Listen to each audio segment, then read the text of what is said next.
Vous êtes en direct. Voilà. On est là. Salut tout le monde. Bonjour. Me voici encore une fois dans ma petite promenade en train de rencontrer ici à Luxembourg des amis artistes, peintres, poètes, écrivains et tout ça. Et aujourd'hui avec moi, et si je vous parle de la, on peut dire, comment est-ce que je pourrais dire, des pixels, des couleurs pétillantes et de l'art digital. Donc, je pense que vous commencez déjà à avoir une petite idée qui est ici, derrière là. Aujourd'hui, avec nous, il y a... Tada! Bonjour!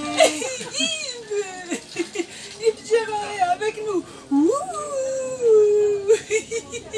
Yves, voilà, on dit toujours depuis un moment, et avec le Covid et tout ça, voilà, c'est difficile le vernissage et tout ça, c'est que c'est avec le public et tout ça, c'est pas évident. Mais comme je dis toujours, nous on continue toujours à travailler, à créer, à trouver de nouvelles façons pour montrer notre travail. Il faut. Mais oui. Donc toi Yves, de ton côté, qu'est-ce que tu pourrais nous dire? Qu'est-ce que tu es en train de faire et sur quoi? En ce moment, je suis en train de préparer de nouvelles expositions. C'est vrai, elles se sont fait rares cette année, mais là j'en ai 2 ou 3 qui vont venir très prochainement. Et alors je m'affaire à créer de nouveaux tableaux, des nouveaux encadrements et tout un tas de préparations. Voilà. Donc, alors, je vois que tu as pas mal, tu m'as parlé de pas mal d'expositions à venir prochainement. Oui, j'ai quelques expositions à venir. J'en ai une qui va se faire à partir de la semaine prochaine. C'est dans une agence de banque au Luxembourg, avec une trentaine de tableaux. Donc c'est assez important. Je suis très content de faire cette exposition. Et puis après, j'aurai une exposition à Orléans et une autre en Belgique, donc à la suite, d'ici quelques semaines. Mais c'est super, là vraiment tu commences à enchaîner un derrière l'autre. Oui, là j'enchaîne surtout après une période où on n'a pratiquement rien fait, comme tout le monde, hélas, Covid. Mais voilà, ça fait plaisir de revenir un petit peu dans ce milieu qu'on aime tant. Oui, oui, ça fait plaisir. C'est d'une autre façon maintenant, mais ça fait toujours plaisir. Donc là maintenant, on va enchaîner, si nous aussi, avec les tac au tac, comme je l'ai fait avec tout le monde. Donc maintenant c'est parti pour les tac au tac, tic tac, tic tac, tic tac, tic tac. Yves, dites-moi, si tu ne serais pas une artiste, tu serais? Je ne sais pas, je serais peut-être un poète, peut-être un bricoleur, peut-être un poète bricoleur, certainement quelque chose dans le milieu artistique. Je crois que ça c'est une fibre que l'on a et d'une façon ou d'une autre on tient à la conserver. Oui. Dis-moi, est-ce que tu as un surnom? Tu as eu un surnom? Ben oui, mon pseudo d'artiste c'est Geronimo, car mon nom c'est Géro, voilà, et puis c'est passé à Geronimo. D'accord. Et sinon, au-delà de Geronimo, qui on connaît pas mal de personnes, est-ce que tu as eu un surnom sinon, entre tes copains, tes amis, tout ça? J'ai su Geronimo il y a très longtemps, à l'époque des séries américaines, je me rappelle à noir et blanc. On m'appelait déjà Geronimo quand j'étais écolier. Et je n'aimais pas trop, mais maintenant, avec le recul, je trouve que c'est assez bien. Et puis voilà, j'ai fait une petite revanche là-dessus. Mon nom d'artiste, c'est Geronimo. D'accord. Dis-moi, si tu pourrais inviter 3 personnalités, 3 célébrités à dîner avec toi, même s'ils sont morts ou vivants, voilà, on conjure l'imagination, ce serait qui? Ce serait d'abord un coureur cycliste, Eddy Merckx.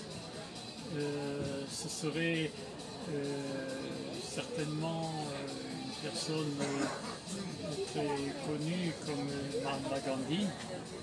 Et naturellement donc une troisième, peut-être Pablo Picasso. Ok.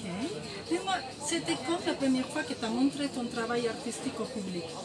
Alors, mon travail artistique, si tu veux, j'ai commencé par faire des reportages à la télévision.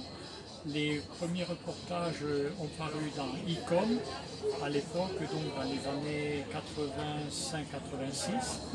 Et la première fois que j'ai exposé, c'était en Belgique, dans une banque.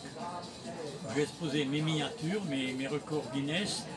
Et j'ai découvert que je pouvais exposer des choses très petites, moyennant bien sûr une installation spéciale avec des loupes, plein de petites choses pour pouvoir agrandir les miniatures, les photos, etc. En parlant de tes miniatures, parce que tu étais très connu à cause de tes miniatures, même dans le livre des records Guinness.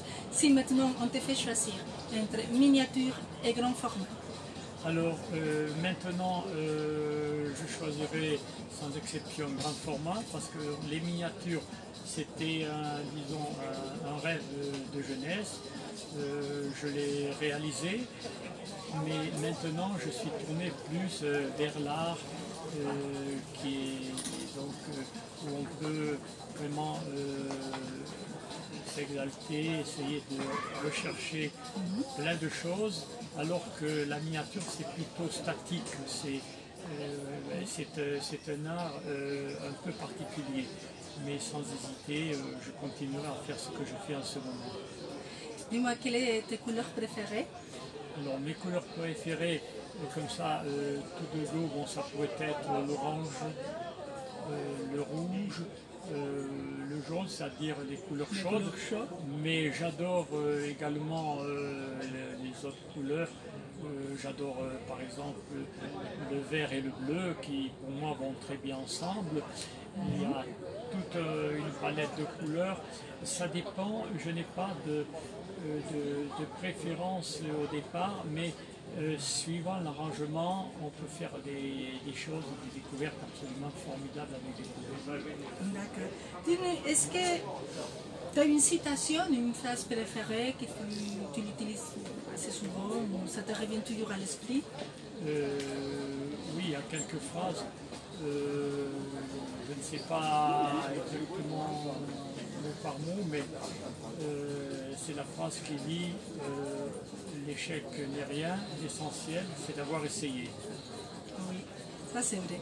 Je pense que c'est très important d'avoir essayé de réaliser certaines choses, du moins dans sa vie, que l'on a rêvé en soi. Oui. Dis-moi alors, une question. Quelle est la musique qui te fait danser, celle qui te fait bouger? Alors la musique, bon, je voulais bien te dire, j'aime bien le slow. Je suis un peu d'une génération de slow, mais j'adore la musique moderne, j'adore beaucoup de choses où on bouge. Même si moi je ne fais peut-être pas partie des grands danseurs, mais j'adore vraiment beaucoup de musique. D'accord. Dis-nous 3 mots pour te décrire. Pour me décrire, je dirais un grand passionné. Je pense que c'est ce qui me ressemble. Oui. Dis-moi, est-ce que tu as un rituel avant de travailler ou un rituel avant de faire un vernissage? Alors, je n'ai pas de rituel ou de geste précis.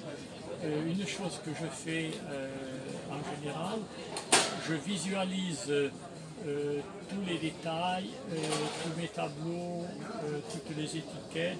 J'essaie de visualiser l'ensemble de l'exposition pour essayer d'éviter le moins de détails. Voilà, les amis, on est arrivé à la fin de cette vidéo live d'aujourd'hui. Et je vous invite déjà de continuer à suivre la page Facebook. Comme ça, vous ne ratez aucune des interviews. Je vous souhaite un bon après-midi. Mais avant de vous quitter, pour suivre ton travail, on peut te suivre à travers Facebook, bien sûr. Oui. Ta page web aussi? Ma page web, oui, j'ai refait ma page web dernièrement où j'ai tous mes nouveaux tableaux.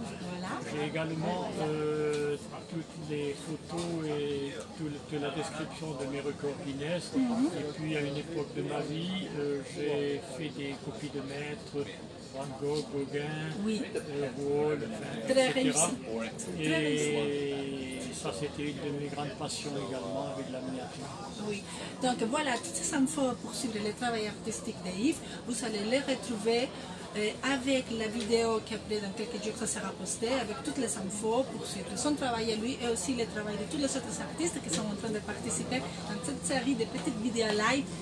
Donc voilà, maintenant je vous dis à la prochaine et passez un bon après-midi. Salut tout le monde, ciao ciao. Termine la vidéo, oui, et